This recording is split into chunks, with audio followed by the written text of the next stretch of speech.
Good day. Welcome to the January allotment tour. It's a rather lovely day down here today. Lots of sun, nice blue skies, clouds that are sort of wisping over, which is lovely, and then distant voices in the background from people walking along the canal, and a few crashes and bangs from the work that's going on at the house next door to the allotment. But that's fine. So yes, the January tour. Because the sun is out, it will be a tour of long shadows, I think, and I will do my best to avoid them. Let's get to the corner of the plot. Here we are at the corner of the plot. Much of what was growing in our last tour a month ago is still growing now, though of course there have been some harvests. This vinyl area, I think work will begin on this very soon, but the vinyl area over here is going to be the first one that I'm going to start on, and that will be a video I think for next week. If you haven't watched the pickup video, the update video for starting a new plot that came out, I think it was the beginning of last week, I'll put a link in here so that you can go back, and I'll explain in that video, or I do explain in that video, exactly what's going to happen. These decking boards here are also going to be used, and I'll come on to that and show you where when we get to that bed. Obviously the cardoon has gone well over now, and those seed heads are looking glorious. And then look at that fresh growth at the bottom, just lovely. So these are going to remain here. I'm not going to cut those seed heads and the stems down until, I would have thought, maybe going into March or April when we start warming up, just in case there's insects harboring in there, which will likely be beneficial for us in one way or another. Another sight which amazes me is the new buds coming on this rose. It's fabulous to see it, but I also want to get in here and prune,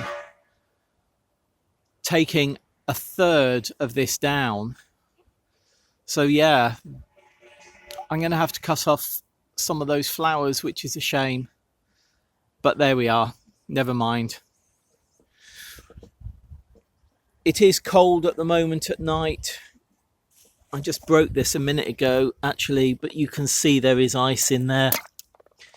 It's only about 1/2 centimetre thick.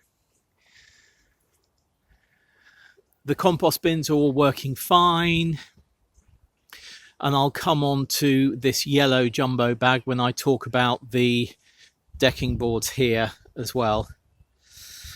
Right, what I have noticed is the rhubarbs are beginning to put on growth. You can just see bits of red, I think, in there.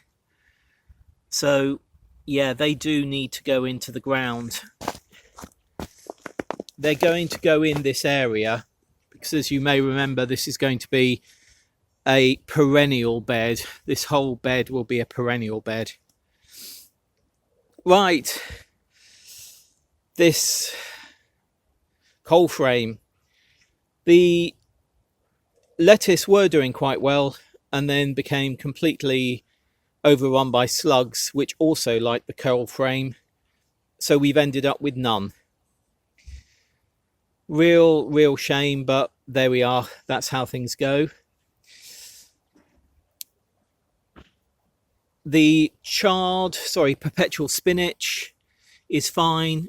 It's early in the morning, we had a hard frost, so it's all looking a bit limp, but we're harvesting from that, which is great. Then I think you can see in there the celeriac is also doing fine. We've had about 4 of those so far. I don't think I'm going to grow celeriac this year. Not because I haven't enjoyed growing it or enjoyed having it on the plate, but we're going to do celery instead. So I don't think I'm going to do celeriac this year. Here we have chard, which is doing okay. It struggled earlier in the year, but it's doing okay. I mean, nothing like Vivi's. If you've seen Vivi's, hers are just amazing. Hers squeak. No, mine aren't. Well, maybe a bit of squeak.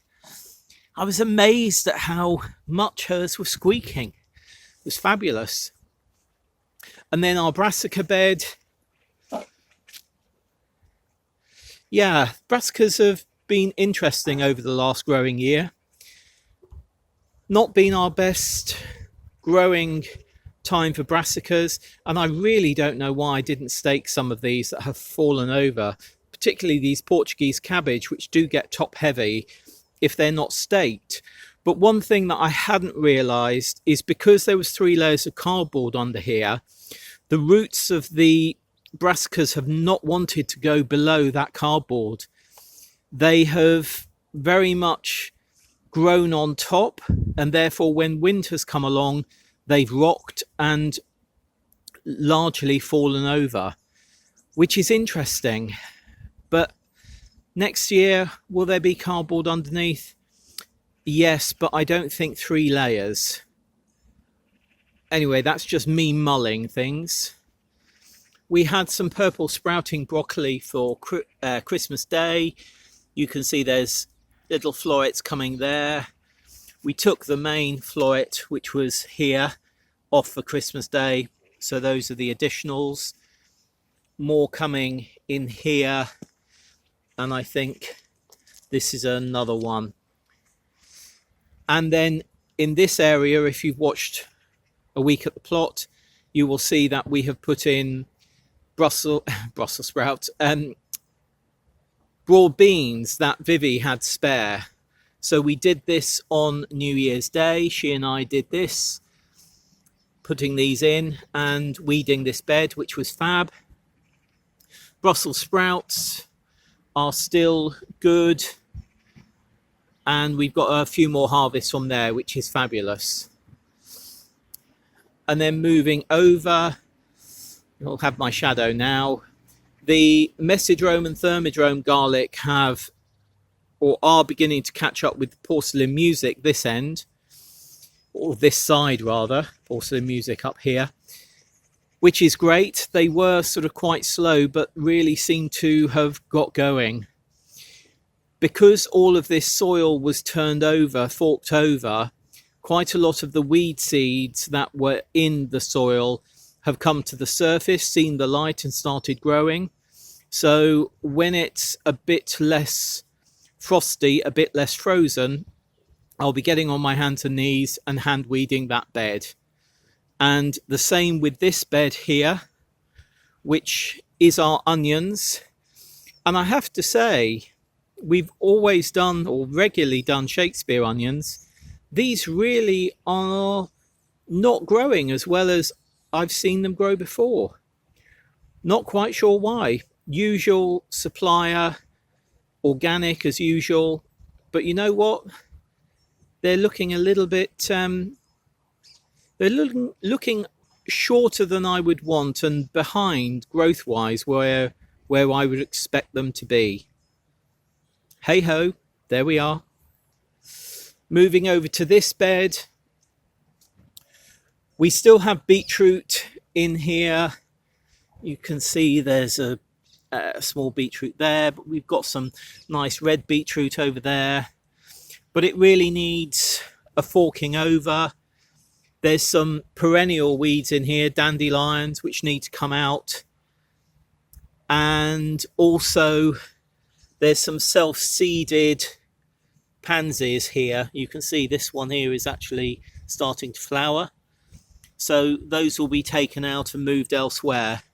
And then what I will be doing is similar to these two beds where I forked over the soil. I will be doing that in this bed as well, But unlike these two beds, I'm not going to put any cardboard underneath. So when I forked over those, I emptied the compost out, forked to a fork's depth, put cardboard down, then the beds back on top, and then refilled the beds with the compost I've taken out. I'm doing an experiment here where I'm not going to put that cardboard down. I'm just going to fork to a fork's depth and see the difference in how perennial weeds may grow compared to those two beds over there. This bed, which has got our parsnips in it at the moment, is where I'm going to be using the additional decking boards. So this bed is going to be one decking board higher all the way around, obviously. The parsnips in here are fine. The lettuce in here, I think you can just see there, is also doing fine, though I think they will be gone by the end of January. We'll use them all, I think, by the end of January. So what I'm going to do is in January or February, most probably February, I'll be harvesting all of the parsnips and getting this bed ready and built with the additional decking board. And then the yellow jumbo bag over there, the compost in there, which was used for growing our tomatoes this year, is going to go into this bed to lift up the level, thereby me not needing additional compost for this bed. Right, I won't talk too much about this area because that's in the update of starting a new plot. These two troughs have got freesias in, though none have germinated yet, or not germinated, come above ground yet, sprouted yet, unlike Vivi's, which seem to be doing really well. I did plant ours, I think, a good 2 weeks later than hers. The mint beginning to grow back. I can see a weed there, I need to take that out.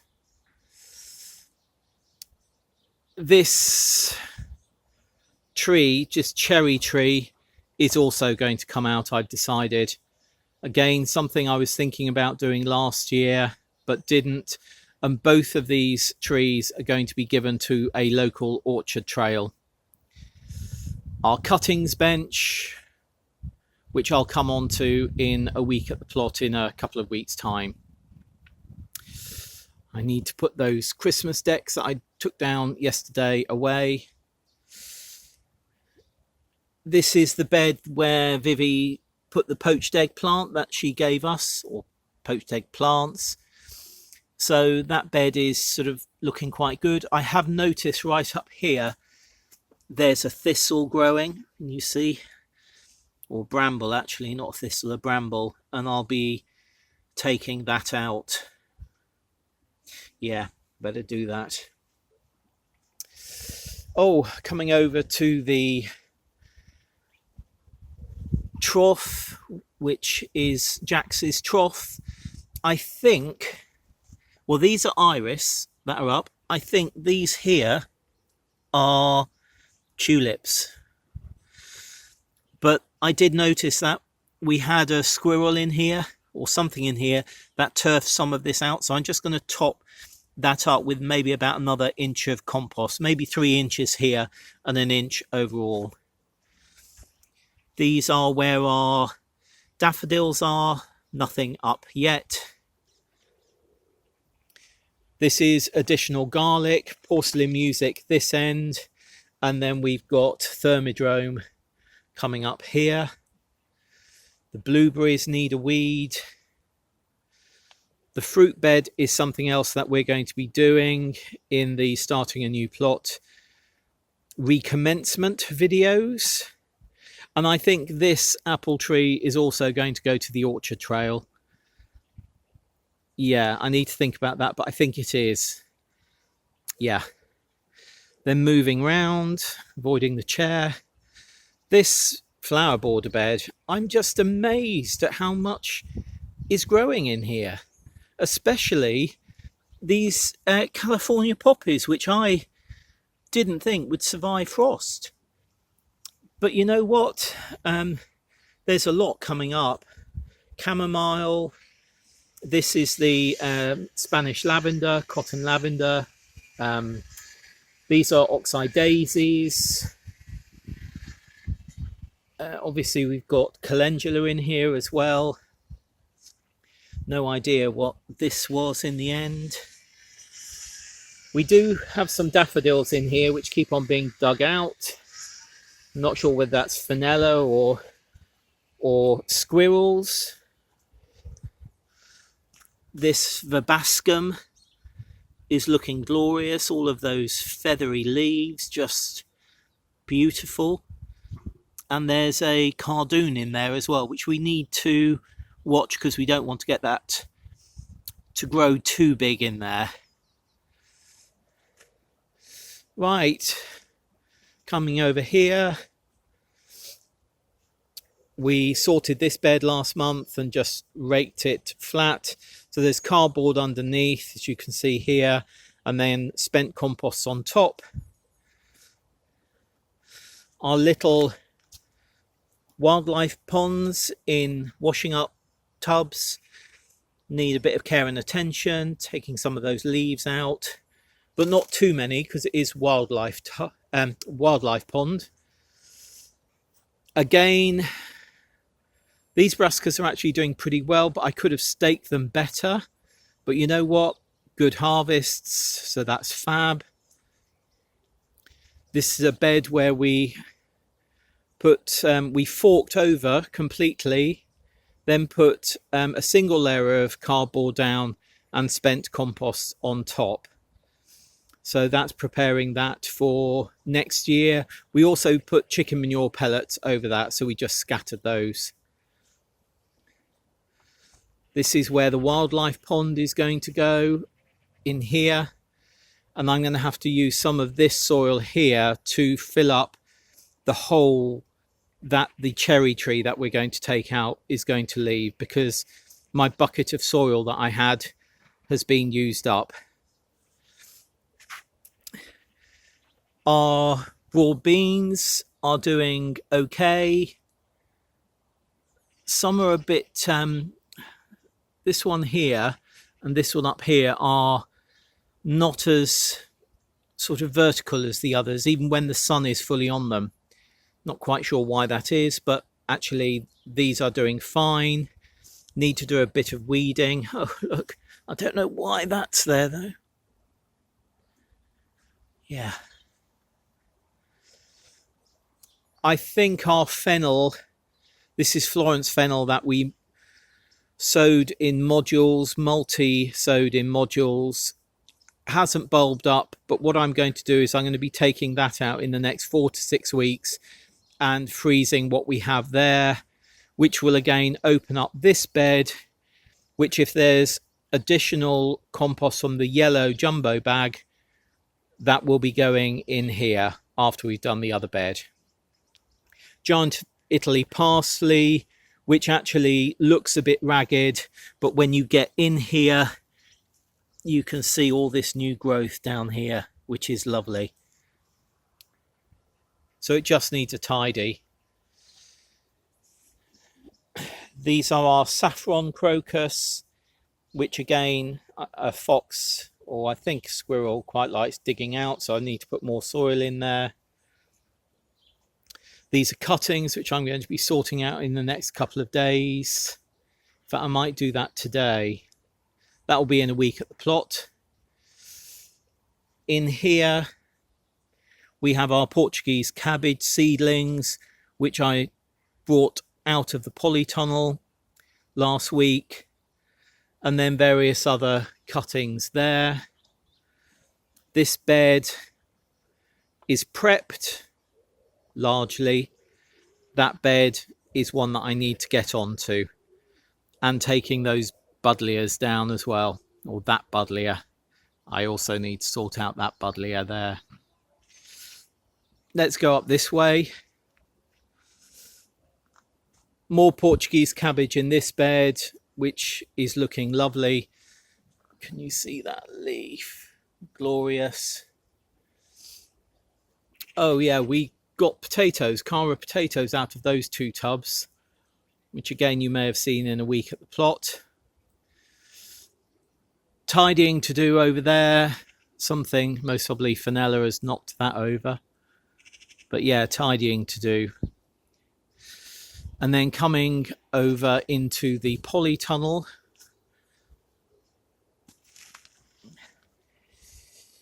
Yeah, not a lot in here. These lettuce are not growing at the moment. It's quite cold in here at night, obviously. These chicory leaves are fantastic. Bit of tidying to do. This is a giant mustard. Still don't know what that brassica is. More giant of Italy parsley, and then coriander at the back. And then just moving around here, some more spare lettuce, iris. These are, I think, more daffodils. Yeah, I think I've put them in here to take home. And then if I can just lift this up, that's a sowing of polyanthus that I did on, well, about a week ago. Not expecting anything to germinate there for a good few weeks. So that's it. Look at that sunshine. I mean, it is just glorious. It really is. So I'll leave it there. If you like what we do, please do give us a thumbs up and subscribe. You can also subscribe to our social media channels that we have, and also have a look at Ko-fi. That's ko-fi.com/Richard and Paul. If you'd like to contribute financially to what we do and donate, or become a subscriber there, there's special and exclusive content on there. Please have a look at that. Yeah, that's it. I'm now going to crack on and I think do those rosemary cuttings over there. See you soon. Bye.